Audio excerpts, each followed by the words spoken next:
지난주 복습을 먼저 하겠습니다. 그러니까 지금까지 했던 맨 처음부터 그냥 간단하게 훑어보겠습니다. 창조시대에는 4가지 사건에 대해서 이야기를 했었어요. 그게 창조, 타락, 홍수, 바벨. 이거는 모두 다 불순종의 사례들을 얘기를 해준 거죠. 그래서 하나님께서 하지 말라 하는 하나, 선악과 먹지 말라라는 걸 했는데 결국 거기에 불순종했죠. 그래서 에덴 동산에서 쫓겨나면서 더 이상 이제 하나님과 같이 살 수가 없게 된 거죠. 근데 이렇게 타락을 했음에도 불구하고 사람들은 계속해서 불순종하는 걸 볼 수가 있습니다. 그래서 그 불순종의 열매로 홍수가 난 거죠. 그래서 이 홍수가 나서는 하나님께서 홍수가 나서 다 죽인 거는 아니고 그 중에 노아와 그의 가족은 살리셨죠. 그러니까 여기서 우리가 볼 수 있는 거는 하나님의 정의와 공의라는 거죠. 그러니까 하나님의 정의는 다 죽을 수밖에 없지만 하나님께서 우리를 사랑하시기 때문에 거기에서 하나님 마음에 합한 자 노아를 살리셨다. 그래서 결국은 어디에 들어갔었냐면 방주에 들어갔었죠. 그래서 방주 안에 들어가면 살고 방주 바깥에 있으면 물속에 빠져서 죽게 되는 거죠. 그 생과 사가 있는데 이 방주는 우리가 잘해서 주는 게 아니라 하나님의 은혜로 주시는 거죠. 그래서 결국 구원은 하나님의 은혜로 받는 것이지 내가 잘해서 받는 게 아니다 라는 걸 얘기를 해주고요. 그럼에도 불구하고 하나님께서 다시는 내가 물로 심판하지 않겠다 해서 무지개를 보여주시죠. 그런데 사람들은 계속해서 그 노아의 자손들, 특히 함의 자손들이 함 사건 기억나시죠? 노아가 포도주 마시고 이렇게 했을 때 했던 그 사건으로 말미암아서 함은 저주를 받게 되죠. 그러다 보니까 하나님이 너무 이제 두렵고 하나님과 대항하고 싶은 거예요. 그래서 이제 바벨탑을 쌓기 시작을 했죠. 그래서 하나님께서 그걸 내려와서 보시면서 안 되겠다. 그래갖고 그때까지는 언어가 하나였어요. 그래서 언어를 혼잡하게 하심으로 해서 흩어지게 만들으셨죠. 그래서 우리가 흩어져서 이제 세상에 흩어지는데 그걸 세상, 바벨론, 갈대아, 우르 이게 다 똑같이 세상을 의미합니다. 네, 그렇게 해서 흩어졌는데 하나님은 세상을 창조하시고 사람을 창조하는데 그거로 끝나시지 않죠. 그러니까 새로운 한 사람을 선택을 하시는데 그게 누구냐? 아브라함이죠. 아브라함을 부르셔서 그 하나님의 자손, 민족으로 삼아주시고 이것이 나중에 신약으로 와서 교회, 그래서 에클레시아 해갖고 우리를 교회로 부르신 것을 볼 수가 있습니다. 그래서 이 창조시대 전체를 통해서는 하나님의 구원에 대해서 이야기를 해주시는 것입니다. 그 다음에 두 번째가 족장시대였죠. 족장시대에는 4명의 인물이 있었어요. 그게 아브라함, 이삭, 야곱, 요셉. 이 사람들은 어떻게 순종하는가 하는 순종의 방법에 대해서 이야기를 합니다. 그래서 하나님께서 아브라함을 부르시고 나서 약속을 하시죠. 내가 너에게 복을 주겠다. 땅씨 복을 주겠다고 말씀을 하셨잖아요. 근데 그 복은 결국 예수 그리스도의 복이고 생명의 복이다 라는 거를 우리가 같이 나눴었고요. 그 다음에 이제 아브라함의 아들로 이삭이죠. 이삭하면 모리아산에서 번제로 드려진 거죠. 그러니까 이 번제는 나중에 예수 그리스도께서 십자가에서 죽으신 그 모형을 보여준다 라고 말씀드렸고, 이삭이 이제 결혼을 해서 에서와 야곱 쌍둥이를 낳죠. 근데 장자인 에서가 선택되는 게 아니라 야곱이 선택이 된 거죠. 그러니까 하나님은 우리를 택하시는 거죠. 그러니까 우리가 선택된 것처럼 야곱을 택하셨어요. 그래서 야곱은 구원을 받았지만 에서는 결국 멸망하게 되는 거죠. 그러니까 택함을 받지 못한 자는 멸망하는 거죠. 이제 사람들이 그러죠. 그럼 왜 우리는 왜 안 택했어? 그럼 내 잘못 아니잖아. 근데 우리 마음에는 다 하나님을 갈망하는 마음을 주셨는데 그거를 인정하고 순종하느냐 순종하지 않느냐가 결국은 택하심과 택하지 않음으로 나뉘어지게 되는 거죠. 그러면서 이제 야곱이 분일 하나님의 얼굴을 봤다. 그리고 그 사닥다리 기억나시죠? 그래서 천사가 오르락 내리락 하는 거 봤던 거. 그 다음에 요셉은 이제 야곱의 11번째 아들이죠. 근데 사실 야곱의 장자는 루벤이었어요. 근데 루벤은 장자 역할을 못하고 그 장자 역할을 하는 게 요셉이죠. 그래서 요셉을 하나님이 애굽으로 보내서 거기에서 종살이하고 옥살이하고 그러다 나중에 총리까지 되게 해서 결국은 이 야곱의 모든 가족 70명을 다 구원하시죠. 근데 요셉이 거기에서 그렇게 종살이하고 옥살이하고 총리가 되기까지는 계속해서 하나님께서 말씀으로 단련을 시키시는 것을 볼 수가 있습니다. 그래서 결국은 요셉 하면은 형통의 사람 이렇게 얘기하는데 그 형통은 말씀에 순종하는 거죠. 그래서 말씀에 순종한다라는 것은 우리가 용서하고 사랑하는 것. 그래서 요셉을 그렇게 훈련하시고 결국은 또 이 요셉이 예수 그리스도께서 온전히 순종하는 것을 예표하는 것을 볼 수가 있습니다. 그래서 하나님께서는 이렇게 사람들 아브라함, 이삭, 야곱, 요셉을 통해서 이스라엘 민족 그리고 더 나아가서 모든 세계 민족에게 하나님을 믿고 구원받고 그리고 이 땅에 하나님 나라를 세우시는 그 계획에 우리가 함께 동참하기를 원하십니다. 그래서 창조 시대에서는 구원을 얘기를 하지만 나머지 족장 시대 그 이후에서는 구원의 삶, 즉 우리가 삶 속에서 어떻게 구원받은 자로서 살아야지 되는가 하는 것을 보여주고 있습니다. 광야 시대는 4권의 책이에요. 제가 키워드를 지금 4개로 맞추느냐고 지금 이렇게 했거든요. 그래서 출애굽기, 레위기, 민수기, 신명기 이 4가지가 있죠. 요거를 통해서는 순종의 삶에 대해서 이야기를 합니다. 그래서 출애굽기에서는 이스라엘 백성을 10가지 기적을 통해서 출애굽시키죠. 그게 어린 양이고 그 어린 양을 해서 출애굽하고 시내산에서 율법을 주시고 그리고 거기에서 또 성막의 설계도를 주시죠. 네, 그렇게 해서 출애굽기에서 이 결국 어린 양이나 성막, 성전은 예수 그리스도를 의미한다. 그런데 성막 설계도는 주어졌지만 성막이 완성되지는 않았죠. 그 사이에 끼어 있는 게 뭐냐? 황금 송아지였죠. 그래서 우리 마음에 이 황금 송아지가 깨져야지만 하나님 나라가 성전이 세워진다라는 것을 볼 수가 있습니다. 그래서 항상 왜 우리가 매일매일 나를 부인하고 자기 십자가를 지고 가라는 게 내 안에 저 송아지를 깨트려 버리라는 것입니다.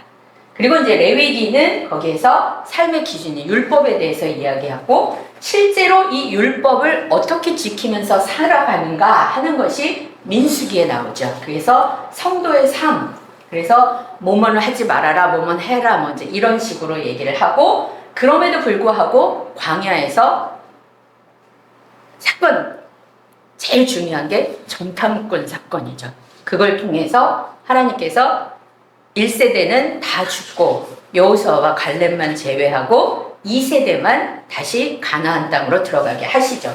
그래서 제대로 못 살았기 때문에 신명기에서 다시 한번 이 율법에 대해서 이야기를 하는데 이 레위기의 율법을 우리가 구약 율법이라고 한다면 신명기에서 말한 율법은 복음이다.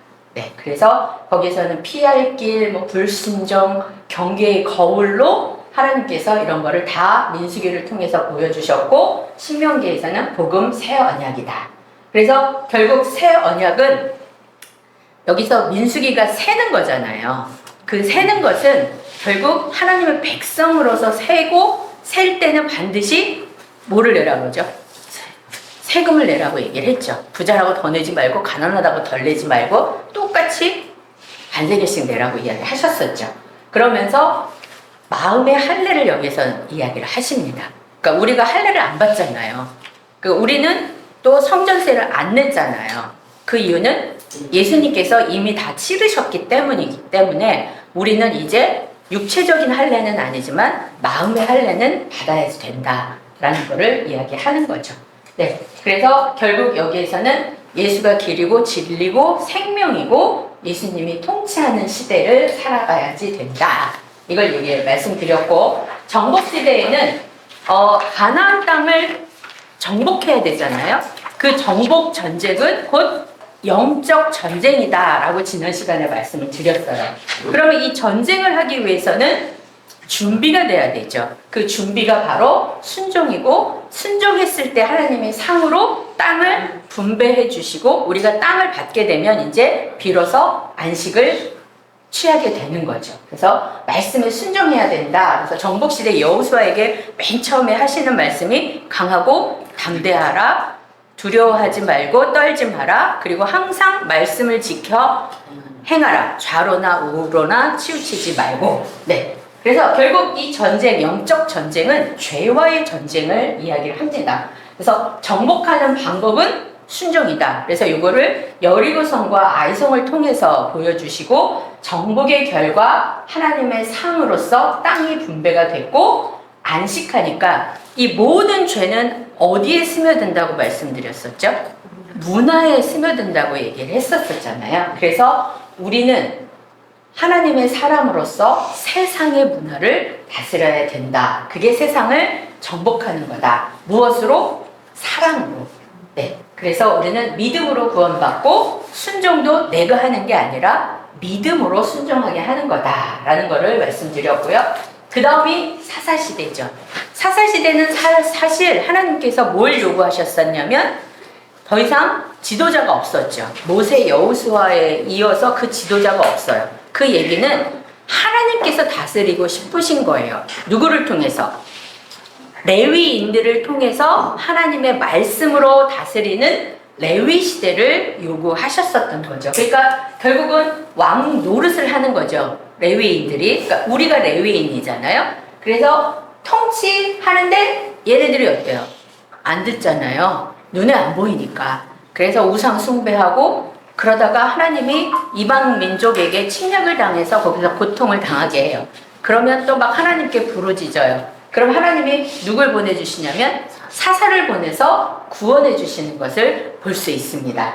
그래서 이걸 7번 주기로 계속해서 반복되는 거죠. 그래서 뭐 그 사사의 대표적인 사람으로는 삼손하고 기드온이 있었었죠. 네? 드보라. 예, 여자 선지자 유일한. 네. 근데 이제 가장 중요한 역할을 하는 사람이 이제 이 두 사람이어서, 그리고 나서 이제 레위가 그 미가의 신상 사건, 그 다음에 레위 첩사건, 이걸 하면서 자기네들이 사명을 무시하고 사명을 망각하는 그런 레위인들이 결국은 타락하게 되는 거죠. 그래서 사명을 무시하다가 보면 기복주의로 가게 되고, 사명을 망각하게 되면 쾌락주의로 가게 됩니다. 그래서 많은 기독교인들조차도 하나님이 나에게 주신 사명 이런 거를 생각하지 않고 그냥 하나님은 우리를 위해 복을 주시는 분으로 해서 이렇게 사는 분들이 굉장히 많거든요. 믿고 있는 분들이. 근데 그게 이제 기복주의인 거죠.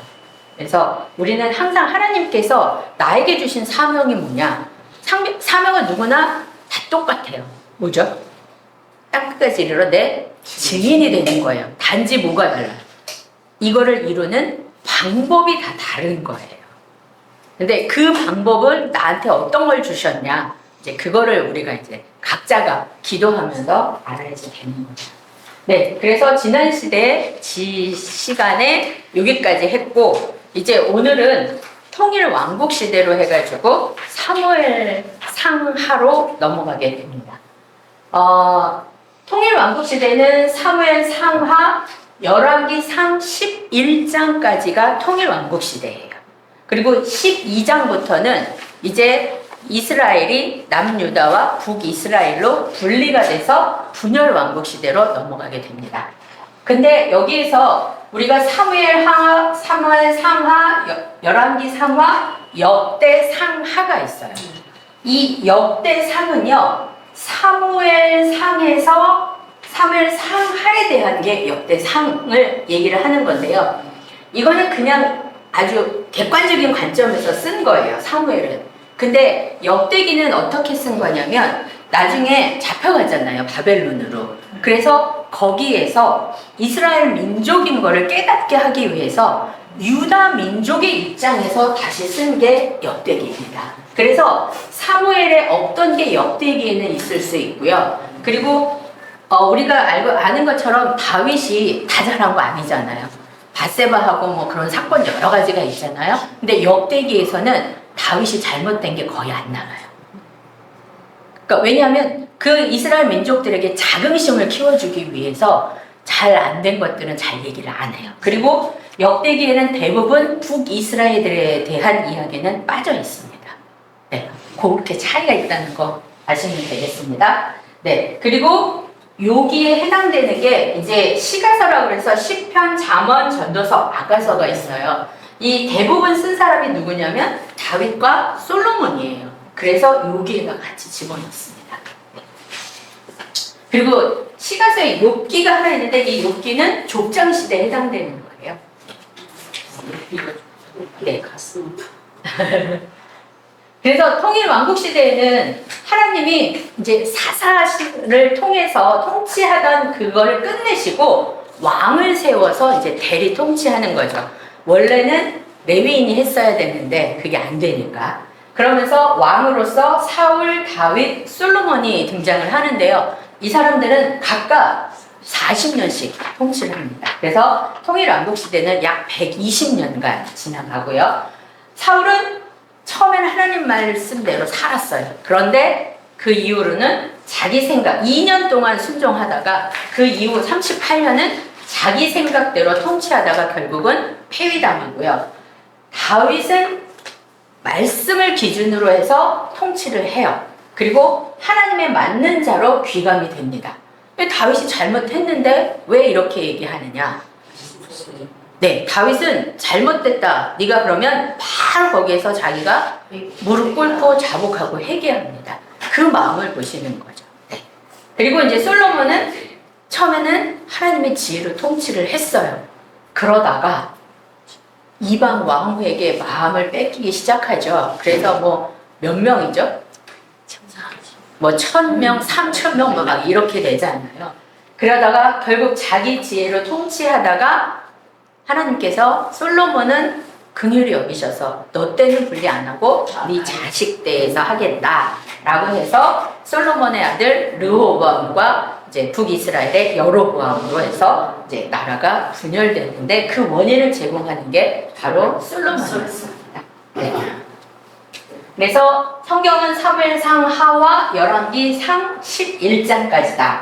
그래서 사무엘상 1에서 9장까지는 사무엘에 대해서 이야기하고 10장에서 31장까지는 사울인데 다윗이 16장부터 이렇게 섞여서 들어갑니다. 그리고 사무엘하 24장까지고 솔로몬이 열왕기상 1장에서 11장까지 나옵니다. 아까 각각 40년 말씀드렸고요. 핵심 인물은 다윗입니다. 그리고 핵심 내용은 말씀이 왕노릇하는 그런 시대를 이끌어 가시는 걸 원하셨고 하나님 나라 백성은 왕 같은 제사장입니다. 왕이 아닙니다. 그러니까 말씀을 통해서 대리 통치하는 그 제사장 역할을 해야지 된다라는 거 말씀드리고요. 그래서 사무엘상은 1장에서 7장까지는 엘리와 사무엘에 대해서 얘기합니다. 엘리가 제사장이잖아요. 그래서 엘리는 져요. 그리고 뜨는 사람이 사무엘이에요. 그게 사무엘 1장에서 7장이고 그 다음 8장에서 31장까지는 사울과 다윗. 그래서 사울은 사람이 택한 거고 다윗은 하나님이 택하신 것입니다. 네, 그렇게 나누어서 이야기를 하게 됩니다. 그래서 이스라엘 백성들이 이제 사사가 막 이렇게 하고 사무엘이 죽었어요. 그러니까 이제 막 나라가 승전붕화예요. 맞죠? 지금 제가 막 얘기하고 있는 거죠. 바람 앞에 놓인 그런 시대가 됐는데 주변 나라를 보니까 왕이 있는 거예요. 그래서 백성들이 우리도 왕을 달라고 요구를 해요. 근데 그 중간에서 역할을 하는 사람이 이제 사무엘이잖아요. 사무엘이 막 화가 나는 거예요. 어떻게 자기가 이렇게 했는데 이럴 수 있냐? 그랬더니 하나님이 뭐라 그러시냐면 너를 버린 게 아니라 나를 버린 거다. 그러면서 왕의 제도에 대해서 이야기를 해라 라고 얘기를 해요. 그래서 이제 왕의 제도를 막 다 설명을 해줘요. 그 왕의 제도에 대해서 설명이 사무엘상 8장에서 뒤에 쭉 나와요. 이렇게 해서 나오죠. 여호와께서 사무엘에게 이르시되 백성이 내게 한 말을 다 들으라. 이는 그들이 너를 버린 게 아니라 나를 버려서 자기들의 왕이 되지 못하게 한 거다라고 얘기하면서 이제 쭉 왕의 제도에 대해서 이렇게 쭉 얘기를 해요. 근데 이 왕의 제도는요, 여기서 처음 얘기한 게 아니에요. 어디서 얘기했냐면 신명기에서 얘기를 했어요. 그 얘기는 하나님께서는 이미 이스라엘 백성이 이럴 줄 알고 미리 계획을 하셨던 거죠. 그래서 왕의 제도를 설명해줬음에도 불구하고 귀에 안 들어와요. 그래도 계속 왕을 달라고 요구를 해요. 그래서 하나님이 울며 겨자 먹기 식으로 왕을 허락하십니다. 그래서 사실은 하나님은 완전한 왕이세요. 그런데 사람을 왕으로 세웠으니까 사람은 어때요? 불완전해요. 그러니까 이 중에서 의로운 왕도 있고 불의한 왕도 있어요. 그러나 이 깨끗한 거에 더러운 게 섞이면 어떻게 되죠? 점점 다 더러워지잖아요. 그러니까 그런 불의 때문에 나라가 분열이 되고 결국에 가서는 멸망에까지 이르게 되는 것이 이 사무엘의 이야기입니다. 자, 그런데 하나님께서 의도하신 건 뭐냐? 광야 시대 때 아까 말씀드린 것처럼 신명기 17장 14절에서 24절에 왕의 제도에 대해서 얘기를 하십니다. 내가 내 하나님 여호와께서 내게 주시는 땅에 이르러 그 땅을 차지하고 거주할 때에 만일 우리도 우리 주의 모든 민족들 같이 위에 왕을 세워야겠다는 생각이 나거든. 왕은 타국인에서 절대 세우지 말고 이스라엘 민족 중에서 세워라. 그리고 그 사람은 병마를 많이 두지 말라. 그리고 여기 보면 아내를 많이 두지 말라. 그 다음에 보면 왕이 오르거든 율법서를 항상 옆에 두고 읽어라. 그리고 그 말을 지켜라. 이런 얘기를 하나님께서 이미 다 신명기에서 해주셨어요. 그러니까 이걸 가지고 이제 설명을 한 거죠. 그러니까 이때까지만 해도 하나님의 마음에는 하나님이 왕이셨었어요. 근데 사사시대에 하나님 말씀으로 통치하는 게 실패됐잖아요. 그러니까 결국 이 얘기는 하나님의 통치를 거절한 거예요. 그래서 결국 이게 거절하다 보니까 왕정시대가 예고가 됐죠. 그리고 이제 왕정시대에서는 드디어 백성의 왕을 요구를 했죠. 이 얘기는 뭐냐면 왕을 요구한다는 거는 사람 마음에 더 이상 하나님이 왕이 아니다라는 거예요. 그러면서 결국 분열되고 나중에 포로로 끌려가면서 이 왕국이 멸망하는 것을 볼 수가 있습니다. 그래서 결국은 하나님은 이 왕국 시대를 통해서 다윗이 철저하게 하나님 마음에 합한 자이다 라는 그 기준을, 하나님을 어떻게 섬겨야 하는지 그 기준을 설명해 주시고, 그럼에도 불구하고 결국은 다 불의하게 넘어가기 때문에 왕정제도가 폐지되는데, 이 왕정제도가 폐지되는 것을 호세아에서 이야기를 합니다. 호세아서 13장 11절에 보면 내가 니네들이 하도 다 하려고 해서 분노함으로 왕을 줬어. 그런데 이제는 더 이상 참을 수 없어서 진노함으로 패하겠다 라고 호세아를 통해서 계속해서 말씀을 하십니다. 그러니까 결국 통일 왕국 시대의 목적은 이 성경 말씀을 읽으면서 하나님만 섬기는 왕으로 우리한테는 니네들은 서라, 이거를 얘기하시는 겁니다. 그래서 우리가 세상을 지옥 같다고 얘기를 하잖아요. 세상은 지옥이고 이 지옥을 천국으로, 하나님 나라로 만들어야 되잖아요. 그러니까 어떻게 보면 이 천국은 하나님 나라의 모델하우스랑 똑같은 거예요. 우리가 아파트 새로 지으면 거기 어떻게 되는지 모델하우스를 가서 보잖아요. 그러니까 이 땅에 우리가 그 모델하우스를 세우는 거죠. 그랬을 때 예수 그리스도께서 우리의 왕이 되셔서 우리를 말씀에 정복당하는 사람으로서 우리가 이 하나님 나라를 이 땅에서 대리 통치하기를 원하시는 거죠. 그러니까 통일 왕국 시대의 목적은 결국 하나님만 섬기는 우리가 되자라는 것입니다. 이제 여기까지가 서론이었고요. 지금부터는 이제 본격적으로 사무엘 3부터 들어갑니다. 그 앞에 사사시대급 사사기에서 하나님 말씀에 불순종했어요. 그러니까 이방 민족들이 막 와서 압제하고 고통을 당하죠. 그래서 사사들에 의해서 구원을 받아서 잠시 안식을 누려요. 그러다가 이 사사가 죽고 나면 더 크게 막 또 불순종하고 막 이러죠. 그러니까 그게 계속 되다가 결국은 삼손이 죽게 되죠. 그러니까 이제 이스라엘 나라는 정말 바람 앞에 놓인 불과 같은 그런 상황이 된 거예요. 그러면서 이제 사무엘로 넘어가는 거죠. 근데 사무엘로 넘어가는데 처음에 1장에 어떤 내용이 나오죠? 잊어버리셨어요? 한나 얘기가 나오죠. 한나. 똑같은 그 에브라임 고기에 엘가나와 한나가 살고 있고 그 분인나라는 여자가 있죠. 근데 분인나는 자식이 있었어요. 근데 한나는 없어요. 그러니까 맨날 하나님 앞에 기도하는 거예요. 하나님 아들 한나만 주세요. 그렇게 기도를 했어요. 근데 분인나가 계속 괴롭히니까 힘들어하죠. 근데 한번 나중에 읽어보세요. 저는 사실은 결혼을 안 해서 크게 제가 이해는 안 되는데 거기 보면 그 엘가나가 그러죠. 내가 너를 그렇게 사랑하는데 10아들이 왜 필요하냐? 이거 하면 저는 그 얘기를 들으면 속이 터질 것 같아요. 그렇죠? 내가 원하는 게 자식인데 자기가 뭐 잘해준다 그거를 만족을 못 시키는데 그 얘기를 하는 게 저 같았으면 막 속이 터졌을 것 같아요. 근데 어쨌든 그 사랑을 받았죠. 그리고 나서 하나님 앞에 기도하니까 엘리 제사장이 뭐라고 해요? 술 취해갖고 주정 부리는 줄 알잖아요. 그러니까 아니다라고 얘기를 하죠. 그러니까는 이제 엘리가 축복을 하죠. 그래서 드디어 한나가 사무엘을 낳죠. 네.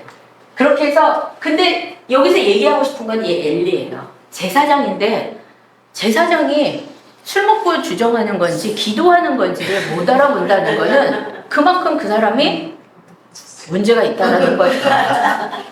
심하게 보이면 약간 썩은 거죠. 네. 그런 상황이었었어요. 근데 그 자식은 더 어때요? 네. 홈리와 비느하스잖아요.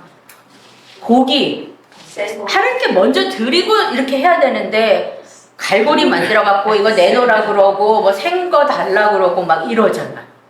그런데 전쟁이 일어나죠. 그래서 전쟁을 하러 나가는데 처음에 졌잖아요. 그러니까 사람들이 생각하기에 왜 언약궤가 없어서 그렇구나. 그래서 언약궤를 가져오죠. 그래서 언약궤를 갖고 왔는데 결국은 두 아들 다 죽고 그리고 언약궤마저 뺏기게 되는 것을 볼 수 있고 언약궤가 뺏겼다는 얘기를 듣고 그 엘리 제사장이 되게 이렇게 통했다고 그러잖아요. 그 조그만 이제 이렇게 쪼그리고 앉아서 그 얘기를 듣고 놀라서 깨 해가지고 목이 부러져서 죽게 되는 거죠. 그러니까 하나님께서는 이렇게 엘리 제사장의 죽음으로 인해서 새롭게 하나님 말씀에 순종하고 말씀으로 왕도를 타는 사람을 준비하신 거죠. 죽기 전에 이미 사무엘이 있었어요. 그러니까 사무엘이 이렇게 자고 있는데 사무엘 한나가 사무엘을 하나님께 바치겠다고 서원을 했잖아요. 그래서 진짜 했잖아요. 그리고 나서 좀 큰 다음에 성전에 그 실로에 갔다가 아이를 두고 1년에 한 번씩 가서 계속 옷 갖다 해 입히고 막 이러니까 그걸 보고 엘리가 또 축복해주죠. 그래서 이제 또 다른 자식을 낳죠. 그러면서 사무엘이 자는데 어느 날 누가 불러요. 그러니까 이제 엘리가 부른 줄 알고 막 가서 제가 여기 있습니다. 근데 안 불렀다. 들어가서 자라 3번을 하죠. 그러니까 그때서야 엘리가 하나님이 부르시는구나. 그때까지는 하나님의 이상이 없다고 얘기를 하세요. 없었는데 사무엘을 준비시키면서 사무엘에게 이제 이상이 나타나기 시작을 하는 거죠. 그래서 이제 그러면 내가 여기 있다 하고 얘기해라. 이제 이렇게 얘기를 하고 하나님 근데 말씀을 하셨는데 어떤 얘기를 해요? 엘리 제사장 그 가족이 다 죽을 거고 뭐 안 좋은 얘기를 막 하시잖아요. 그러니까 말을 못 하는 거죠. 그랬더니 엘리가 뭐라고 해요? 사실대로 얘기해라. 네가 그거 얘기 안 하면 네가 잘못될 거다라고 얘기를. 죄송합니다. 하죠. 근데 이미 그 전에 엘리한테 하나님이 얘기하셨어요. 근데 하나님이 얘기했을 때 네 자식들이 이렇다라고 얘기를 하면 어떻게 해야 되죠? 부모는 콩콩을 내. 그렇죠. 때려서라도 그걸 바꿔야 되는데 말만 니네 그러면 안 돼. 이렇게 하는 거예요. 그게 자식이 잘 되는 법이에요. 그렇게 준비를 하셨고 동문화 동시대예요. 엘가나와 이 미가의 신상사건과 레위 첩사건은 동시대 동문화에서 일어난 사건이에요.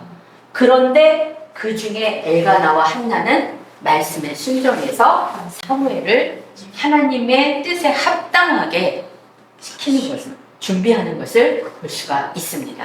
그러니까 어쩌면 이 한나가 고통받은 거는 하나님께서 왜 아이를 못 낳게 하셨다라고 얘기하죠. 태를 닫았다라는 표현을 해요. 그건 하나님이 하셨다는 얘기인 거잖아요.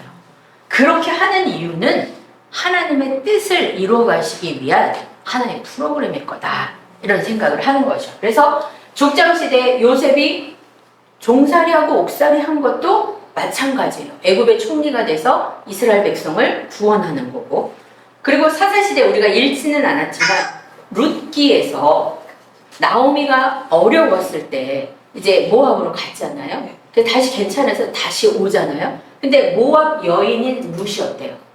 시어머니를 쫓아와요. 어머니 하나님이 내가 나의 하나님이고 어머니를 따라가겠다고 얘기를 해서 결국 이 룻이 나중에 누구랑 결혼해요? 보아스랑 결혼해서 이스라엘의 족보에 들어가는 것을 볼 수가 있는 거죠. 그것처럼 사사시대 한나의 이 고통도 하나님이 하나님 말씀에 순종하고 따르는 사무엘을 출생시키기 위한 하나의 프로그램이라는 거죠. 그러면 이거를 우리한테 접목시켜서 지금 우리에게 어떤 약점, 문제, 고통 이런 게 있다면 그거는 하나님께서 우리를 하나님만 왕으로 섬기는 하나님의 자녀를 만드는 프로그램이다 라는 것이죠. 그렇게 생각하기 싫으시죠? 어렵죠? 네. 근데 자세히 보고 내가 이렇게 지나온 거를 이렇게 한번 보면은요, 진짜 맞아요. 그러니까 하나님은 우리 한 명 한 명을 그렇게 택하시고 거기에 맞게 이렇게 이어가시더라고요. 어리석어서 잘 깨닫지 못해. 그걸 아시면 아는 그럼요. 그걸 알면 이제 바꾸면 되는 거잖아요. 그걸 모르는 분들이 훨씬 더 많아요.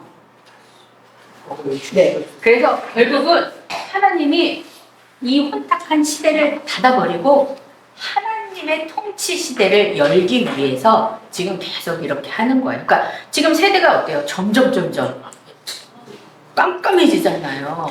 곧 종말이 올 거라고 다 얘기를 하잖아요. 근데 안 오잖아요, 지금. 기다리시는 그렇죠. 기다리시는 거예요. 뭐로? 우리가 다 바뀌고 정말 여기 하나님 나라를 이루기를 원하시는 거죠. 네. 뭐야? 이게 그 읽으시면서 성경을 읽으시면서 이제 쭉 이걸 따라가서 보시면은 되는데 요거는 뭐냐면 그 아벡에서 전투를 하면서 언약궤가 이동하는 거예요. 여기 번호가 다 붙여져 있어요. 블레셋이 쳐들어와서 아벡의 진을 쳐요. 그것 때문에 실로에 있던 이스라엘이 에벤에셀에 와서 진을 칩니다. 2번이라고 써있죠. 1번, 2번.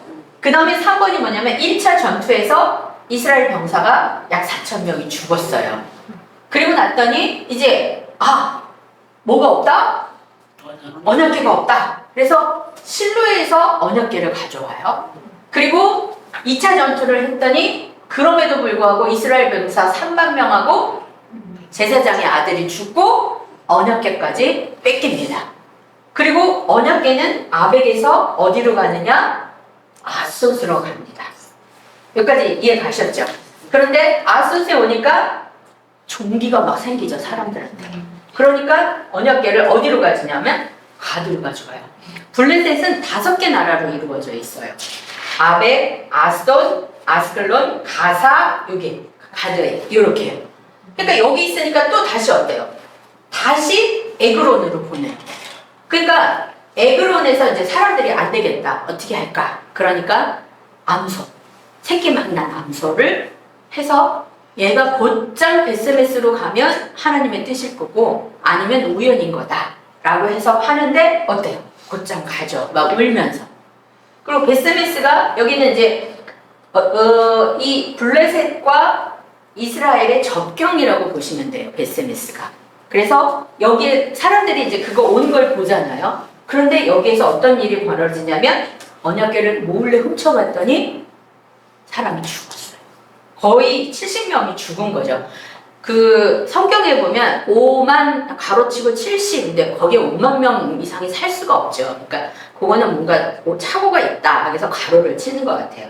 그래서 70명이 여기서 죽어요. 그리고 나서 도저히 안 되겠죠. 그래서 여기서 뭐 베레사, 우사 이런 얘기 기억나시죠? 왜 또 끌고 가다가 그건 이제 나중에 이제 얘기하고요. 그러니까 여기서 이제 문제가 생기니까 얘네들이 기럇 여아림에 연락을 하죠. 이거 가져가라. 그래서 기럇 여아림으로 가가지고 여기에서 누구의 집에 있냐면 오벳에돔의 집에 있게 되는 거죠. 이제 요거는 나중에 다윗의 이야기입니다. 그래서 언약궤가 이렇게 가고 나중에 다윗이 왕이 됐을 때 자기 궁전 짓고 옆에다가 이제 성막을 할 때를 만들어 놨어요. 그때 언약궤를 가지고 가요. 근데 처음에는 가져갔을 때 우사 아들이 이렇게 소에다 이렇게 싣고 가다가 흔들려 갖고 이렇게 손을 댔어요. 언약궤. 그래서 죽어요. 그러니까 다윗이 나 못 가져가겠다. 그래서 오벳에돔에다가 놓쳐. 그래서 오벳에돔에 놨더니 오벳에돔의 집이 너무너무 잘 되는 거였어. 그래서 그때서야 이제 언약궤를 가져가죠. 근데 잘못된 게 있었어요. 나중에 말씀드릴 건데 간단하게 말씀드리면 언약궤를 옮길 때 어떻게 하라는 것이 다 우리 출애굽이나 레위기에 다 나와 있어요. 그러니까 언약궤는 손으로 하면 안 돼요. 반드시 이렇게 짊어매야 되거든요. 근데 손을 댔고 그리고 제사장들이 해야 되는데 그렇지 않은 사람들이 했고 하여튼 이런 여러 가지 상황에 의해서 결국은 죽게 되고 이렇게 되는 거죠. 네. 이렇게 해서 언약궤가 어떻게 됐는지를 번호가 다 붙여 있으니까 성경을 읽으시면서 이렇게 하나하나 이렇게 보시면 얘네가 지도가 이렇게 돼 있구나도 아실 수가 있게 됩니다. 네. 그리고 나서 이제 사무엘에 대해서 우리가 종합적으로 한번 생각을 해보면 사무엘은요 사실 기적을 체험한 사람이 아니에요. 모세처럼. 그럼에도 불구하고 그 당시에는 모세 오경이 있었어요. 그 모세 오경을 믿고 깨달은 거예요. 그래서 믿음이라는 거는 뭐냐? 기록된 하나님의 말씀을 믿는 것이 믿음입니다. 그래서 결국은 이 모세 오경을 믿고 사무엘이 한 두 가지 유명한 말이 있죠. 순종이 제사보다 낫다. 이거는 사무엘이 오기 전에 자기가 제사를 지내버리잖아요. 그래서 이 얘기를 하는 거고요. 그 다음에 두 번째는 하나님은 중심을 보신다. 이거는 아말렉과의 전투에서 아각을 다 죽이라고 얘기를 했는데 좋은 거는 살려놔요. 그러면서 그게 하나님 앞에 제사를 드리기 위한 거다. 그러니까 그때 사무엘이 하나님은 그런 재물이 중요하지 않고 너의 중심을 보신다. 이런 얘기를 하게 되는 거죠. 그래서 결국 똑같은 제사장의 아들이고 사무엘인데 같은 실로의 회막에서 이 사무엘은 하나님 말씀을 깨닫고 거기에 순종함으로써 결국 신앙의 정통성을 유지해 나가는데 그거에 비해서 홈리와 비느하스는 전장에서 죽어버리게 되는 거죠. 그래서 이렇게 했기 때문에 이제 사무엘에게는 어떤 역할이 주어지는 거죠? 그 말씀을 백성들한테 가르쳐야 돼요. 전해야 돼요. 그래서 백성을 가르치기 위해서 미스바 성회라는 것을 합니다. 그래서 우상도 다 철폐시키고 여호와만 섬기자라고 하면서 사무엘이 베델에 있다가 길갈로 갔다가 원래 라마에 살잖아요. 라마에 있다가 미스바 갔다가 에베네셀로 갔다가 이렇게 계속 돌아다니면서 사무엘은 하나님의 말씀을 전하는 것을 볼 수가 있습니다. 그 다음에 이제 아까 앞에서 이거는 설명한 이야기입니다. 백성들이 왕을 요구했고 사무엘을 통해서 왕정제도를 설명했고 근데 하나님의 마음을 파악하지 못한 백성은 여전히 왕을 요구했고 하나님은 분노를 참고 왕을 세우십니다. 그렇지만 진노하셔서 다시 패하시게 되는 거죠. 그래서 사무엘상 12장 25절에 보면 왕이, 백성이 아니에요. 왕이 하나님 말씀에 순종할 것을 명령하십니다. 그러니까 나중에 이스라엘 백성들이 이제 사무엘이 얘기하죠. 너희들이 왕이 세운 게 죄다. 그래서 이 이스라엘 백성들이 자기의 죄를 다 깨닫고 철저하게 회개를 합니다. 그러면서 여기에 그 세워진 왕은 말씀에 순종해야 된다라는 이야기를 사무엘이 또 하게 되는 거죠. 그래서 하나님을 왕으로 섬기는 자는 왕 같은 제사장으로 세상에서 말씀으로 왕 노릇해요. 이게 누구예요? 바로 사무엘 우리입니다. 그러니까 우리도 하나님을 왕으로 모시고 있잖아요. 우리의 모든 것 되시잖아요. 그래서 우리는 베드로전서 2장 9절에 보면 너희는 거룩한 나라요, 하나님의 백성이요, 왕 같은 제사장이라고 이야기를 하잖아요. 우리가 바로 왕 같은 제사장입니다. 그 왕 같은 제사장이 하는 역할은 세상에서 말씀으로 왕 노릇한다는 것은 뭐예요? 말씀으로 사는 거예요. 전하기도 하지만 그 전하는 게 내 입으로 전하는 것보다도 삶으로 보여줬을 때, 네, 그게 더 크게 나타난다. 네, 그래서 한나의 기도로 사무엘이 태어났고, 사무엘은 마지막 사사이기도 하고 제사장이기도 하고 선지자이기도 합니다. 그래서 사무엘이 하나님의 심부름 꾼 노릇을 해서 이스라엘의 왕을 세웁니다. 이게 약 50년이에요. 그런데 이렇게 왕을 세워졌는데 이스라엘은 500년 동안 고통을 당하게 됩니다. 이 얘기는 뭐냐? 하나님께서 주시지 않는 거를 요구해서, 그럼 하나님은 긍휼이 있으시기 때문에 주십니다. 근데 그게 결코 복이 아니라는 거죠. 그래서 우리가 기도할 때, 구할 때 하나님 뜻에 합당한 것을 구하라고 하는 게 바로 이야기입니다. 그리고 사무엘처럼 성도인 우리는 세상에 사는 하나님의 심부름꾼으로서 살아야지 된다는 것을 이 왕정시대에서 이야기를 합니다. 네, 이거는 이제 사울이 기름 부음 받는 이야기를 이제 지도로 표시한 거예요.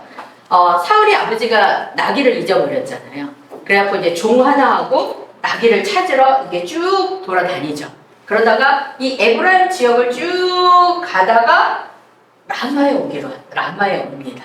그쵸? 그래서 그것도 이제 아버지가 걱정하시겠다, 바로 가자 그랬더니 종이 여기에 선지자가 있으니까 그 사람한테 얘기를 들어보자. 이렇게 해서 가서 사무엘을 만나요.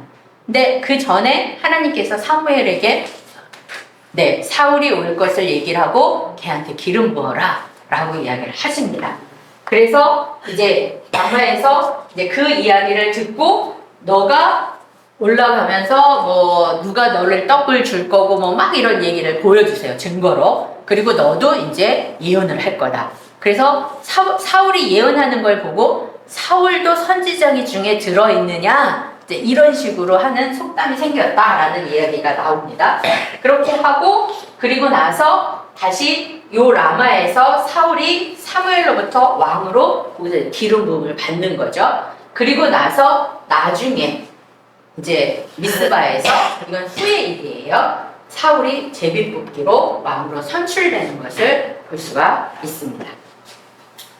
그 다음에 여기에 나오는 거는 그 길앗 야베스 사람들이 암몬 왕 나하스가, 여기 암몬이 여기에요, 라빠 있는데 이 라마가 요 야베스로 군대를 끌고 와서 야베스 성을 포위를 해요. 그리고 그러니까 야베스의 사람들이 기브아에 있는 사울한테 이야기를 합니다. 그래서 사울이 그 소식을 듣고 군대를 소집해요. 그래서 군대를 소집하는데 어디다 소집하냐면 요 베색이라는 데서 소집을 해요. 그래서 이 베색에서 이스라엘 사람 33만 명이 각 지역에서 여기에 다 모여요. 그리고 여기를 칠 때 한 번에 치지 않고 요렇게 세 부대로 나뉘어 가지고 암몬 진영을 공격해서 물리치게 되는 것을 볼 수가 있습니다. 네, 이것도 거의 성경에 나와 있는 그대로 지금 설명한 거니까요. 아마 읽으시면서 이렇게 하면 훨씬 더 쉽게 이해가 가실 거예요. 그리고 나서 여기에서 이긴 다음에 다시 이제 길갈로 오게 되는 거죠. 그래서 여기에서 드디어 사울을 왕으로 세우는 것을 우리가 볼 수가 있습니다. 네, 그 다음에는 이제 믹마스 전투예요. 블레셋과의 싸움인데요. 이 블레셋과의 싸움에서는 여기 게바 여기 있거든요. 여기 예, 기브아에 있던 요나단이 이제 사울이 이제 이렇게 해갖고 군사가 많아졌잖아요. 그래서 그거를 자기 부대하고 자기 아들인 요나단한테 이렇게 나눠요. 그래서 이제 각각 서로 이제 다른 곳에 있거든요.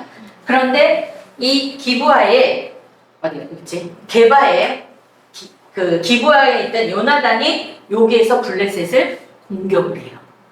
그래가지고 공격을 해갖고 블레셋 군대가 이 믹마스 여기에다가 진을 쳐요. 요것 봐라. 이렇게 하고 여기다 진을 치게 됩니다. 그리고 나니까 3번이 여기 있죠. 이스라엘 사람들이 길갈 사울한테 모여들었어요. 우리도 같이 하자.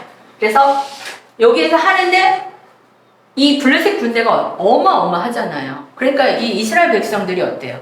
겁이 나는 거예요. 그러니까 막 이미 도망간 사람도 있고 어디 숨어 있는 사람도 있고 막 이래요. 그러다 보니까 이 사울이 봤을 때는 공격을 하기 전에 하나님께 먼저 제사를 지내고 해야 되는데 사울이 그 전에 사무엘이 뭐라고 그랬냐면 7일을 기다리라고 그래요.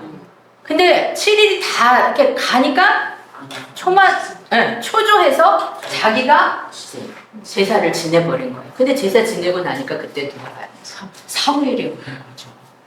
그래서 와갖고 뭐 하는 거냐? 이제 이렇게 했더니 네가 안 와서 뭐 어쩌고저쩌고 막 변명을 하죠. 그래서 여기서 아까 사무엘이 했던 한 마디가 나오죠. 순종이 제사보다 낫다. 네, 그 얘기를 하고 그 다음에 이제 여기에서 사무엘과 백성들은 이제 다 떠나버리죠. 그리고 나서 사울이 남은 병사 그러니까 원래는 한 3,000명 정도 있었거든요. 600명이 이동해서 기브아로 오게 되는 것을 볼 수가 있습니다. 그래서 기브아에서 이렇게 쭉 가서 블레셋 군대가 여기에 있어요. 그래서 새벽은 얘네가 이제 지금 요렇게로 오는 거거든요. 근데 그걸 보고 도망친 8번 어디 갔죠? 여기 있죠. 블레셋 군대가 오니까 요나단과 부하 한 명이 둘이서 이렇게 올라가죠. 그래갖고 여기서 막 죽여요. 근데 그게 하나님이 하신 거예요. 그러니까 적들이 혼란스러운 거예요. 그래서 자기네끼리 막 서로 죽이고 난리가 나는 거죠. 그거를 사울의 그 진영에 있던 사람이 보고 그거를 얘기를 해서 사울도 공격하는 것을 볼 수가 있습니다. 그래서 이렇게 해서 이제 막 도망가요. 블레셋 사람들이. 그때 그 블레셋 군대를 추격하는 것을 볼 수 있고, 그리고 아까 도망갔던 이스라엘 사람들이 요런 데 막 숨어 있는 거예요. 그 사람들이 같이 이제 또 막 공격을 하게 되는 거죠. 그래서 했는데 그 다음에 하나님께 이걸 더 계속 가야 되는지 말아야 되는지를 묻는데 하나님이 아무 대답이 없으신 거예요. 그러니까 분명히 여기에는 죄가 있다. 그걸 가리자. 근데 그 전에 뭘 얘기를 했었냐면 승리할 때까지 아무것도 먹지 말라. 근데 요나단은 이미 그 얘기를 못 들었어요. 그러니까 꿀을 지팡이로 이렇게 찍어 먹었더니 눈이 밝아졌다고 이야기를 하잖아요. 그러니까는 이제 그때 얘기를 하잖아요. 왕이 그렇게 해서 그랬더니 누구지? 요나단이 뭐라고 그러죠? 먹게 했으면 훨씬 더 많이 큰 승리를 거뒀을 텐데 하고 아쉬워하잖아요. 근데 이제 결국은 그렇게 해서 사울이 그러면 우리 누가 죄가 있는지 한번 비교보자 이렇게 얘기를 하죠. 그래갖고 이제 제비를 뽑죠. 그래서 사울과 요나단이 같은 편에 있고 나머지가 딱 있어요. 근데 사울과 요나단이 뽑혔죠. 그리고 그 중에서 요나단이 뽑히게 됩니다. 그래서 요나단이 죽을 지경에 되어 있을 때 부하들이 요나단 때문에 우리가 승리했는데 요나단을 죽이면 안 된다 라고 해서 결국은 요나단을 살게 하는 것을 볼 수 있습니다. 네, 여기에서 이제 블레셋 군대 계속 추격하고 아얄론에 와서 요나단이 명령을 어긴 걸 알고 사울을 죽이려 했지만 백성의 항의로 무산됐다. 이제 이것이 믹마스 전투 이야기입니다. 그래서 사울은 왕이 됐지만 세상을 주목해서 불순종하는 것을 볼 수가 있습니다. 그래서 사무엘상 13장에서 블레셋과의 전쟁에서 자기가 생존의 위기감을 느끼는 거죠. 그러다 보니까 자기가 제사를 지내죠. 제사장 영역을 침범한 것을 볼 수가 있습니다. 이것 때문에 하나님께서는 하나님 마음에 합한 새 왕을 세울 것을 사무엘을 통해서 선포하시는 걸 볼 수가 있고요. 아말렉과의 전쟁에서는 다 진멸하라고 그랬어요. 근데 진멸하지 못했죠. 아각도 살렸고 좋은 양 이런 거 다 그러니까 살려뒀어요. 그래가지고 사무엘이 오니까 승리했다고 막 이러고 얘기하는데 어디서 양 울음소리가 들리는 거예요. 이게 뭐냐? 그랬더니 백성이 자기가 했다는 얘기도 안 하고 백성들이 하나님께 제사 드리려고 남긴 거다. 그렇게 해서 얘기를 하니까 결국 그거는 자기 욕심 때문인 거잖아요. 근데요, 여기에서 아각을 이 사람을 죽이지 못했잖아요, 사울이. 이 아각이 계속 나가서 나중에 에스더서에 가보면 유다인을 다 죽이려고 한 사람이 한 명 있어요. 아간이 아각의 자손입니다. 그러니까 하나님이 치라 할 때 이거 안 치잖아요? 그러면 그 씨가 남아있어서 결국은 해를 끼치게 되어 있습니다. 네. 그래서 결국 선지자의 영역까지 침범해서 하나님께서 하나님의 명령을 어긴 사울왕을 버릴 거다라고 선포를 하십니다. 그래서 결국 이 블레셋과의 전쟁에서는 하나님의 마음을 읽는 것이 중요해요. 기다리라 했으면 끝까지 기다려야지 되는 거예요. 그래서 우리가 하나님의 마음을 읽으려면 그럼 어떻게 해야 되느냐? 성경을 읽어야 돼요. 그리고 이 하나님의 마음은 계명 안에 들어있어요. 그렇기 때문에 하나님의 마음을 읽고 행하는 사람은 결국 그 계명을 지키는 것입니다. 그 다음에 아말렉과의 전쟁에서는 최상의 제물은 하나님 말씀에 순종하는 거예요. 그래서 말씀에 불순종한다는 것은 그 점쟁이의 속임수에 넘어가는 거랑 똑같아요. 그러니까 우리가 특별히 더 조심해야 될 부분들이 우리나라가 굉장히 유교적인 바탕에서 되어 있잖아요. 근데 아무렇지도 않게 하는 행동이 어떤 때는 하나님 말씀에 위배되는 것들이 있어요. 그래서 그런 것들을 많이 조심하셔야 됩니다. 그래서 자기 고집을 내세우지 말고 이 자기 고집을 내세우는 것은 우상 숭배랑 똑같습니다. 그러니까 하나님이 뭐라고 말씀하셨고 아니면 하나님이 말씀하시는 방법은 우리 귀에 직접 들리게도 말씀을 하시지만 주변 사람을 통해서도 말씀을 하시거든요. 근데 그런 말씀을 들었을 때 내가 잘 기도하면서 나 자신을 돌아봐야지 된다는 거죠. 그렇지 않게 되면 내 고집을 내세우게 되면 그게 바로 내가 우상이 돼버리는 것입니다. 네. 그 다음에 이제 엘라 골짜기에서 싸움 이런 것들이 나와서 그냥 요거 어딘가 이렇게 보여드리기 위해서 했어요. 그러니까 이거는 말씀 읽으시면서 한번 보시면 되고요.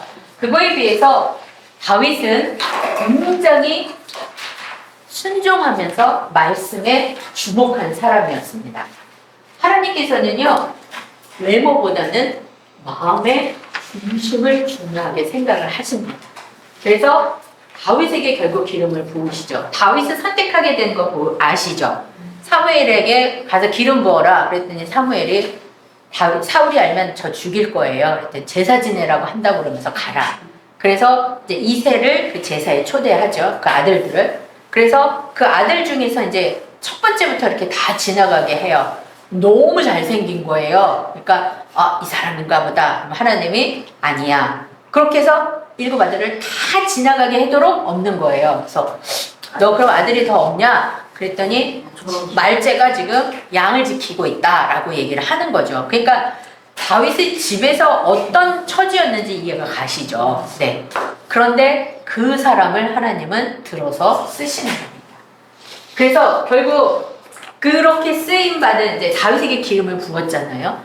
그리고 기름을 부었는데 무슨 일이 없어요. 똑같이 양치고 그렇게 하고 있는 거예요. 그러니까 하나님이 우리를 선택하셨으면 뭔가가 있을 것 같고 막 이렇지 않아요. 그냥 그 생활 그대로 있어요. 그런데 어떤 순간에 우리가 나서야 할 때가 있으면 그때는 하나님이 알게 하셔서 그거에 나서야 되는데 이게 가만히 있다가 보면 하나님이 택하신 걸 또 잊어버려요. 그러면 안 되거든요. 그래서 늘 우리가 말씀과 기도 앞에 있어야지 되는 것입니다. 그러면서 이제 전쟁이 있으니까 아버지가 도시락 싸가지고 형제 갖다 줘라 이제 이러고 얘기를 하죠. 근데 거기에 누가 나타났어요? 골리앗이 나타나죠. 골리앗이 나타나가지고 막 큰 소리로 이 거대한 사람이 막 얘기를 하니까 무슨 얘기냐 이거 막 물어보잖아요. 그랬더니 그 형들은 뭐라 그래요? 네가 여기 와갖고 그러려고 왔냐? 빨리 가라 막 이러고 얘기를 하죠. 그랬더니 왜 그러냐? 아니다. 그래서 이제 다른 사람들은 물어보죠. 저 사람을 우리가 처지하면 어떤 상이 그러니까 주어지냐? 그래서 뭐 어쩌고저쩌고 얘기를 해주잖아요. 근데 여러분 최홍만 아시죠? 그 최홍만하고 있으면 그 옆에 있는 사람 다 애기 같잖아요. 그러니까 딱 그 상태였을 거예요. 근데 그때 다윗은 이 사람이 하나님의 저주하잖아요. 그러니까 뭐라 그래요? 저 하나님 말씀을 저주하는 저 백성을 자기가 죽이겠다고 얘기하죠. 그러면서 뭘 준비해요? 물맷돌 5개.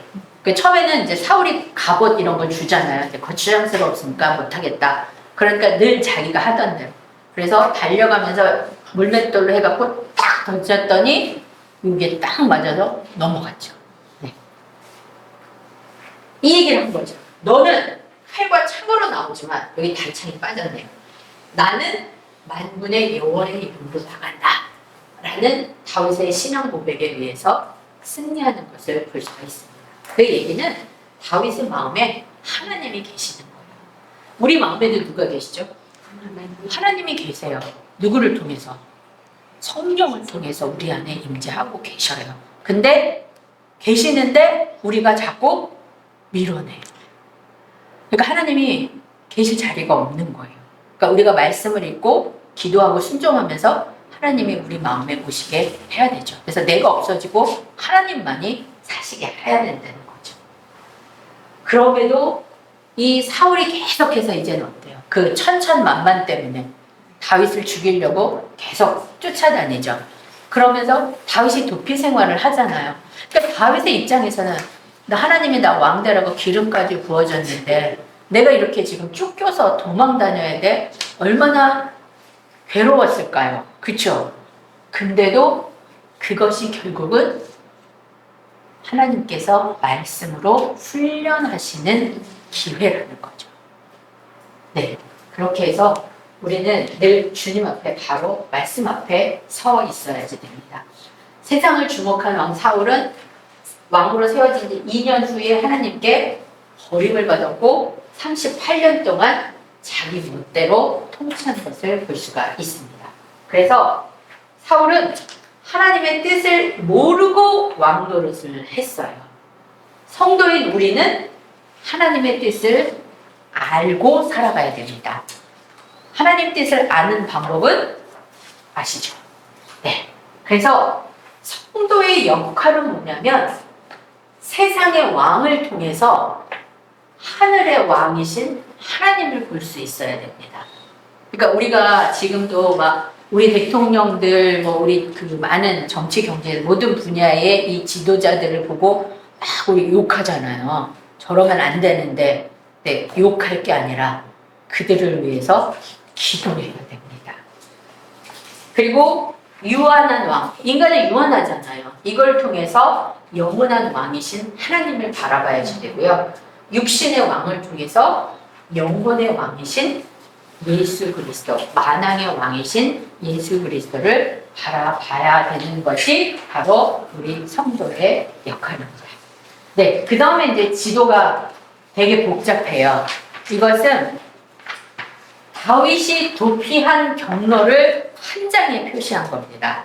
그 글씨는 보이시죠? 네. 지금 맨 처음에 나오는 1번이 어디 갔어요? 어디? 여기요. 네, 여기요. 자신을 죽이려는 사울을 피해서 맨 처음에 라마로 가요. 거기서 이제 사울을 만나죠.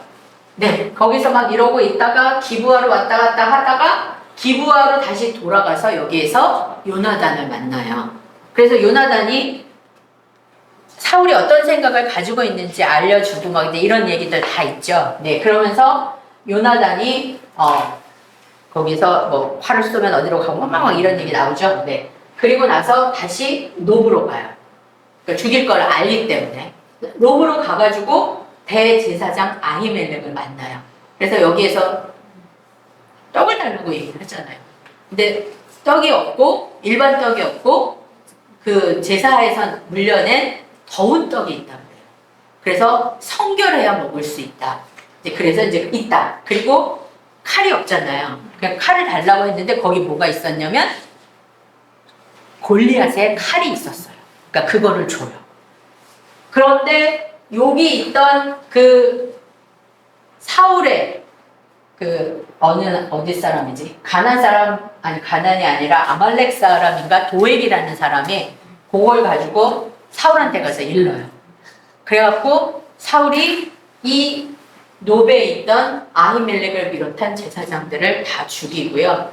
아히멜렉의 아들인 아비아달이 이 다윗에게로 도망을 갑니다. 그래서 가서 그걸 다 얘기를 해요. 그랬더니 거기서 다윗이 뭐라 그러냐면 내가 도액을 거기서 봤다. 도액이 그걸 할 것을 알았다. 그러면서 그거는 자기의 죄라고 이야기를 합니다. 알았으면 그 사람을 어떻게 처리했어야 이게 없어질 텐데 그냥 내버려 둔 거죠. 자기 갈 길이 급하니까. 네. 그래서 이제 그런 것이 나왔고 그 다음에 이제 어디로 가냐면 이 가드로 가요. 아기스 왕한테 가서 하려고 했는데 딱 보니까 그게 아닌 거죠. 그러니까 거기서 어떻게 침 질질 흘리고 미친 척합니다. 그래서 왜 그러냐면 저 다윗은 이스라엘 백성이 사울은 천천히요 만만이라고 한 그 사람이 아니냐라고 얘기하니까 여기서 미친 척을 하게 되는 거죠. 네, 그래서 이제 정체를 들키자 미친 척을 하고 그 다음에 5번 어디로 가죠? 네, 가드에서 아둘람으로 가서 이제 아둘람에 있다가 본인의 부모가 있잖아요. 부모를 거기에 모시고 다닐 수는 없잖아요. 그래서 이렇게 쭉 와서 모압의 미스베에다가 부모님을 거기다 모셔다 두고 자기는 다시 이제 이렇게 가는 거죠. 그리고 이제 그일라수, 뭐 헤브론, 하길라, 십광야, 뭐 엔게디, 뭐 이런 식으로 쭉 다녀요. 그래서 마지막에 가드 왕에게 이 시글락 성을 받아요. 그리고 사울이 마지막 전쟁을 하는 게 길보아 산의 전쟁이에요. 그래서 근데 거기에를 가드 왕이 같이 가자고 이야기를 해요. 근데 다른 거기에 있는 족장들이 안 된다. 저 사람은 분명히 이스라엘 사람이기 때문에 뒤에서 자기네들을 배반할 거다라고 이야기를 해요. 그래서 결국은 너 다시 돌아가라. 그래가지고 시글락으로 가게 됩니다. 그래서 시글락으로 갔더니 거기에 있던 자기 모든 그 안에 있는 사람들 함가하고 재산이 다 없어진 거예요. 그래서 그걸 보고 이제 찾으러 가죠. 근데 그때 이 같이 있던 사람들이 다윗을 막 돌로 쳐 죽이려고 해요. 근데 그때 하나님 앞에 기도하죠. 그래서 힘을 얻고 쫓아갑니다. 쫓아가다가 애굽의 소년이 아팠었나 봐요. 이 블레셋 길북할 때. 그래가지고 그 소년에게 아프니까 얘를 버리고 간 거예요. 그래서 걔를 잘 먹이고 이렇게 해가지고 어디로 갔는지를 찾아서 다 자기의 재산과 자기의 가족 모든 사람을 다 찾아가지고 돌아오는 것을 볼 수 있죠. 그래서 갈 때 부솔 시내에서 600명이 쫓아갔는데 우리는 못 가겠다. 한 사람은 여기 남아 있었죠. 그리고 다 이기고 되돌아왔을 때 그 가서 함께 싸웠던 사람이 뭐라 그래요?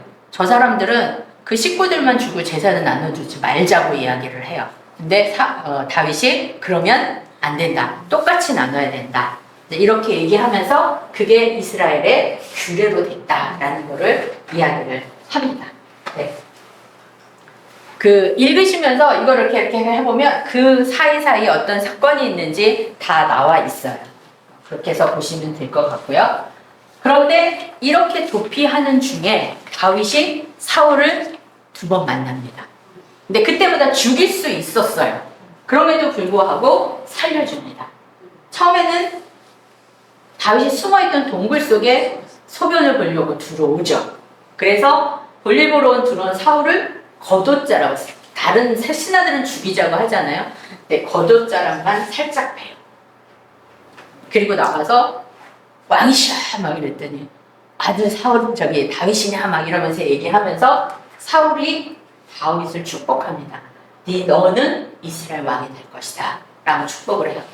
그러면 끝나야 되잖아요. 근데 또 계속해서 추격을 하는 거죠. 근데 광야에 진쳤을 때 진영에서 다 잠든 거예요. 그래서 그때 다윗과 누가 가죠? 아비새가 갑니다. 다윗 옆에는 새들이 많아요. 나중에 보면 아비새, 후새 이런 사람들이 많습니다. 그래서 진영에서 담는 걸 보고 아비새가 자기가 죽이겠다고 얘기를 해요. 근데 그러면 안 된다 하고 물병하고 창만 가지고 오라고 가죠. 네. 그리고 나서 이제 저쪽 산에 가갖고 또 이제 막 부르고 얘기하니까 사울이 너는 큰 일을 행하고 승리할 거다라고 축복하는 것을 볼 수가 있습니다. 네. 요거는 이제 그 길보아 전투 아까 본 거에서 사울 이야기예요. 앞에 거는 다윗의 입장에서 한 거고 이거는 이제 사울의 입장에서 이야기를 한 건데 이제 블레셋 군대가 이제 아벡에 모여 있고 이제 다윗은 다 돌아갔잖아요. 그래서 블레셋 군대가 여기 수넴에다가 돌을 쳐요.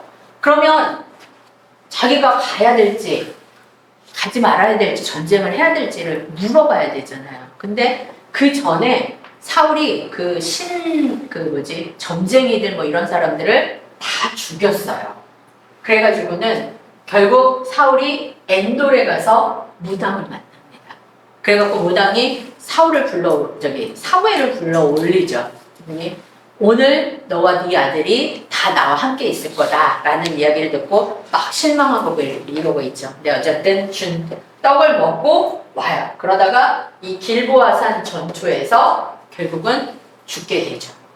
근데 죽을 때 이제 자기가 부상을 당했잖아요. 근데 그 옆에 있는 무기든자한테 날 죽이라. 근데 이 사람 못 죽이니까 자기가 칼에 뛰어들어서 죽었잖아요. 그래서 그걸 보고 나서 죽은 걸 보고 나중에 이 블레셋 사람들이 사울과 그 아들 셋 다 죽은 걸 보고 이 벳산 성벽에다가 매달리죠. 네. 그걸 보고 이 야베스 사람들이 사울을 기억합니다. 어떤 거였었죠 아까? 앞에서 암몬이 여기를 치러 와가지고 사울한테 그 SOS를 해갖고 사울이 와갖고 그걸 물리쳐줬잖아요. 그걸 생각하고 밤새 야베스에서 벳산에 달려가갖고 그 시체를 가져다가 화장하는 것을 볼 수가 있습니다. 네. 여기까지 그거에서 실제로 요거는 사울 왕국 때 통치한 것은 요 정도입니다. 그러니까 완전히 이때까지만 해도 가나안을 다 정복하지 못했다는 것을 보여줍니다.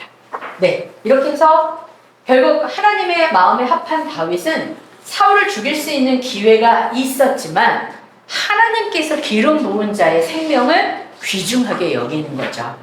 그러니까 다윗은 이때 뭘 생각했냐면 하나님 말씀이 다윗 안에 있잖아요. 내가 이 사울의 생명을 귀하게 여기면 하나님께서 내 생명도 귀하게 여겨주실 것이다 라는 그 마음을 읽어낸 거죠. 그래서 결국 사울을 살려주고 사울에게 축복을 받아냅니다. 그러니까 이렇게 하나님 말씀의 계명에 순종하고 사랑으로 대하면 원수에게도 축복을 받을 수 있다는 거죠. 그래서 하나님의 마음에 합한 자라는 것은 하나님의 마음을 읽고 행하는 것이 바로 하나님 마음에 합한 자고 그 사람이 다윗이었다. 그래서 진정한 왕 노릇의 기준은 바로 하나님의 말씀이다. 그래서 다윗이 행한 왕 노릇은 예수 그리스도의 영원한 왕 노릇, 생명의 길을 보여주는 거고, 사울이 행한 왕 노릇은 우상 숭배하면서 멸망의 길을 가는 것을 이 사울과 다윗을 통해서 우리에게 보여주는 것을 볼 수 있습니다. 여기까지 해서 이제 사무엘 상이 끝났고요. 이제 사무엘 하입니다. 사무엘 하에서는 다윗이 이제 왕권이 확립이 돼요.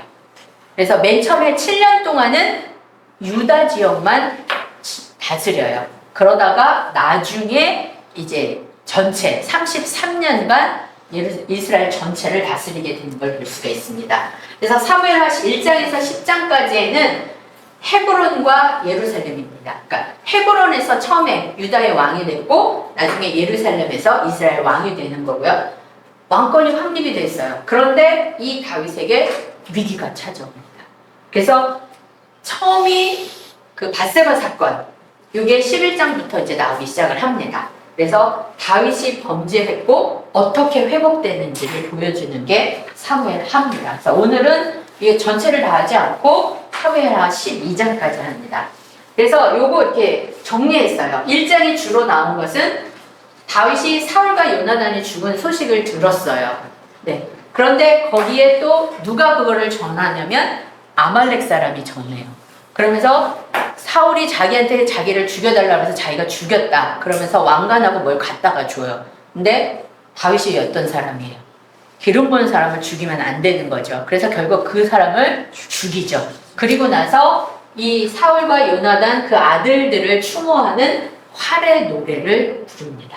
그게 이제 1장에 나와 있고요. 그리고 이제 2장에 가서는 다윗이 유다의 왕이 되고요. 근데 이때 아브넬이 사울의 아들인 이스보셋을 데리고 저쪽 어디 마하나임인가 그쪽에 가서 왕으로 세웁니다. 그래서 이 이스보셋도 한 2년 정도 왕 노릇을 거기서 해요. 근데 그냥 그 바지 왕이죠. 다 아브넬이 하고. 그리고 나서 이제 요압의 형제가 요압 하나 있고, 그 다음에 아사엘이 세 번째고, 중간이 누구죠? 이름이 갑자기 생각이 안 나네. 기억 안 나세요? 요압, 제가 나중에 다시 말씀드릴게요. 하여튼 그 세 명 중에 아사엘이 굉장히 발이 빨라요. 그래가지고 막 이제 요압과 아브넬이 전투가 벌어지거든요. 근데 어떻게 전투를 벌이냐면 각 대표를 뽑아요. 대표를 뽑아갖고 서로 머리를 잡고 칼로 이렇게 쳐 죽이는 거를 하는 거예요. 다 죽죠. 그래서 결국은 아브넬이 실패를 하게 돼요. 근데 그거를 갖다가 아사엘이 쫓아가요. 그러니까 아브넬이 쫓아오지 마라, 돌아가라. 근데 계속 쫓아오다가 결국은 요압이 창으로 이렇게 해갖고 아사엘이 죽게 됩니다. 그게 사무엘하 2장이고요. 그 다음에 이제 사무엘하 3장에서는 아브넬이 그 이스보셋이 약간 반항이라고 해야 되나? 그런 걸 하죠. 사울의 그 첩이 하나 있었어요. 리스바라고. 그 사람과 아브넬이 동침을 한 거예요. 그걸 가지고 이제 뭐라고 이야기를 해요. 그래서 결국은 아브넬이 그 이스보셋을 왕에서 이제 더 이상 내가 너랑 같이 못하겠다. 그리고 다윗을 찾아가는 거죠. 그래서 결국은 여기 가서 아브넬이 왔어요. 그래서 다윗이 잘 이렇게 얘기하고 이제 이 나라를 네가 다 다스려라. 이제 다윗한테 얘기를 하죠. 그리고 나서 아브넬이 돌아가는데 요압이 돌아와서 자기 동생도 죽였고 이랬는데 그걸 살려보낸 걸 보고 쫓아가서 죽입니다. 근데 아브넬을 죽였다 그러면 이 이스라엘 백성들이 가만히 안 있잖아요. 그래서 이 다윗은 자기가 아브넬을 죽이지 않은 것을 쭉 나타내 줍니다. 그래서 애도하고 막 이래서 이스라엘 백성들이 그걸 알게 되고요. 그리고 나서 사무엘하 4장에서는 이스보셋의 그 부하들한테 죽임을 당합니다. 그리고 사무엘하 5장에 오면 이제 다윗이 이스라엘 왕 전체의 왕이 되고 여부스를 점령하고 블레셋에서 승리해요. 그리고 나서 6장에서는 언약궤를 예루살렘으로 옮기는 이야기가 이제 여기 나오고요. 7장에서는 나단이 이제 막 예언하는 것들이 나오고, 그 다음에 다윗이 감사 기도를 또 드리고, 막 이런 얘기들이 쭉 나오게 됩니다. 그리고, 이 나단이 예언하면서 이 다윗 마음에는, 나는 이런 왕궁에서 살고 있는데, 하나님은 저 조그만 그 초라한 거기에 살고 계시는 게 너무 마음이 아파서 성전을 짓고 싶다고, 성막을 짓기를 얘기를 해요. 근데 나단이 그 얘기를 듣고 좋다, 네가 하고 싶은 대로 다 해라 라고 얘기를 하는데, 그 얘기를 하고 가는데 하나님이 아니다. 왜? 전쟁에서 너무 많이 피를 묻혔기 때문에 내가 언제 그 성막 안에 있었냐, 네, 막 이런 얘기 하시면서 그냥 하나님께서 그 솔로몬이 짓는 거를 얘기를 하시게 되는 거죠. 그리고 이제 그 다음에 이제 사무엘하 8장에서는 이제 드디어 이제 다윗이 직접 본격적으로 블레셋, 모압, 암몬, 아람, 에돔을 정벌을 하는 이야기가 나오고, 그 다음에 이제 사무엘 9장에서는 다윗이 요나단과 약속을 하죠. 자기 자손과 하는. 그래서 그 아들 무비보셋을 찾고 그 아들을 궁으로 불러서 옆에 있게 하는 이야기가 나오고, 10장에서는 이제 암몬과의 전쟁 얘기가 나오고, 그 다음에 11장에 가서는 이제 왕이 어디 나가서 이렇게 하는 게 너무 불안한 거예요. 그러니까 신하들이 왕은 왕에 있어라 라고 이야기를 하죠. 그러니까 왕이 있으니까, 혼자 궁에 있으니까 쓸데없는 생각을 하는 거죠. 그래서 그 옥상에 올라가서 보니까 바세바가 모독하는 걸 보고 이제 그 사람을 하죠. 그래서 그걸 가지고 나단이 이제 책망하고 그거를 바로 알아듣고 회개를 하죠. 네, 그리고 이제 그 처음에 그 동침에서 난 아들은 죽지만 솔로몬이 아마 밧세바 사이에서 5번째인가 난 아들이에요. 그래서 솔로몬이 탄생하는 것, 여기까지가 12장의 내용입니다. 네, 그래서 이거는 처음에 다윗이 요쪽만, 이게 헤브론이죠, 수도. 그래서 여기만 이렇게 다윗이 왕으로 있고, 이 전체를 이제 이스보셋이 여기 마하나임에서 왕으로 다스렸던 그 시기인 거고요. 이거는 이제 암몬 연합군하고 전투를 위해서 보이는 거 경로, 요 색깔 요거 표시돼요. 여기 색깔이 표시가 안 돼 있죠. 다 보여요? 보이세요? 네. 그래서 그거 암몬 연합군과 어떻게 전쟁을 했는지에 대한 경로 한번 성경 읽어보면서 이렇게 따라가 보시면 될 것 같아요. 그래서 결국 이 성막에 대해서 이제 요 사무엘하에서는 좀 집중적으로 얘기를 하는데, 광야의 성막은 언약의 증표였죠. 우리 출애굽기에서 했던 거 기억나시죠? 그리고 백성과 하나님과 함께 계심을 우리에게 보여주시는 거고, 하나님이 통치하시는 것을 보여주는 거였었어요. 그런데 이 광야의 성막이 이제 여호수아와 같이 가나안으로 들어가면서는 실로에 있었어요. 근데 이 실로에 있고, 그러면서 어쨌든 왕정시대 초기까지는 거의, 그러니까 뺏겨서 이렇게 돌아가긴 했지만 그 언약궤는 성막은 그대로 실로에 있었어요. 그러다가 다윗이 성전을 건축하고 싶은 그 열망을 가지고 있고, 실제로 예루살렘의 성전을 건축한 거는 솔로몬 때 건축이 가능한 거죠. 그래서 하나님의 마음을 품은 다윗은, 이게 다윗 성전이에요. 의리의리하잖아요. 근데 성막은 너무 초라해요. 그러니까 이거를 보고 열망을 하게 되는 거죠. 그러니까 그거잖아요. 우리가 마음에 하나님이 있으니까 이렇게 하죠. 그러니까 예를 들면 지금 시대로 이야기를 하면, 자식은 서울에 와서 아주 좋은 아파트에 살고 있어요. 근데 부모님은 시골에서 아주 좋은 데 살고 있어요. 그럼 대부분 자식들은 어때요? 관심 없어요. 관심 없어요. 예전에는 그래도 우리 시대에는 모시고 와서 살고 막 이래야 된다고 아니면 거기에 좋은 집을 지어주든지 이런데 요즘에는 관심이 없죠. 너무 마음이 마음이 올라올까 무서워해요. 그래서 명절 때 오면 2박 3일 거기서 일을 시켜야 되는데 아니 그러니까요 그거를 마음을 바꿔줘야 되는데 참 그러니까 우리가 다음 세대에 해야 될 역할이 아직 많이 남아 있어요. 많이 그런 기다려야 되는 선생님. 빨리 해야 된다는 거예요. 그렇죠. 그러니까 결국 다윗의 마음에 감동한 하나님이 얘기를 하시죠.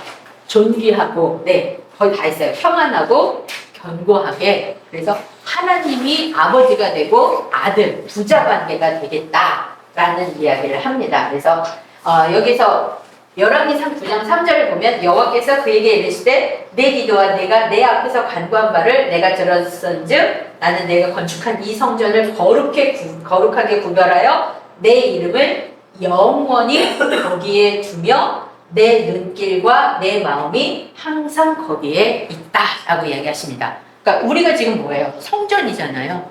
우리 안에 하나님이 항상 눈길과 마음을 주고 계시다라는 걸 이야기하고요. 그래서 성전 건축은 하나님과 아버지가 하나님과 내가 아버지와 자녀의 관계가 되는 것이 성전 건축입니다. 그러니까 우리가 성전으로 세워져야 된다고 얘기하는 것이 바로 이겁니다. 근데 이 자녀 관계가 깨져버리면 성전이 파괴되고 이 성전이 다시 회복이 돼야지만 부자 관계가 회복이 됩니다. 그래서 성막 성전의 실체는 예수 그리스도죠. 그래서 예수 그리스도가 우리 안에 임마누엘 하셨기 때문에 우리도 이제 하나님의 아들, 자녀로서 우리를 대우하시기 때문에 사람 막대기와 인생 채찍으로 우리를 훈련하시는 것입니다. 그래서 히브리서 12장 7절 8절에 나와 있습니다. 너희가 참으면 징계를 받기 위함이라. 하나님이 아들과 같이 너희를 대우하시나니 어찌 아버지가 징계하지 않는 아들이 있으리요? 징계는 다 받는 것이거늘 너희에게 없으면 사생하고 친아들이 아니다 라고 이야기를 하십니다. 그래서 이제 하나님께 자복 통해해요. 그래서 바세바가 가능하죠. 바세바를 영어로 하면 베스트리바예요. 목욕하는 여자예요. 목욕하는 여자를 봐라 이런 거죠. 그래서 바세바예요. 그래서 네, 그래서 임신까지 하고 간음죄뿐만 아니라 우리아를 죽이기까지 하죠. 네, 그래서 이거를 나단이 알게 하니까 자복 통회하고 징계를 다 받아들이는 것을 볼 수가 있습니다. 그래서 이때 그러니까 다윗이 도망다니면서 쓴 시들이 시편에 많이 있어요. 그러니까 요때 쓴 게 시편 51편입니다. 나중에 한번 시편 51편 전체적으로 읽어보시면 좋겠고요. 그래서 어쨌든 다윗이 범죄했을 때 하나님이 징계하시죠. 징계 방법은 사람 막대기와 인생 채찍으로 치시는 건데 그거로 인해서 가족과 나라 전체에 분란이 일어나게 되죠. 이것 때문에 그 아들들이 반란을 일으키고 후세도 그러고 또 세마의 반란 사건 이런 게 일어나지만 이거를 원망하지 않고 다윗은 받아냅니다. 그래서 결국은 마음을 다해서 하나님 아버지를 섬기는 것을 볼 수가 있습니다. 네, 그래서 여기까지가 12장의 내용입니다.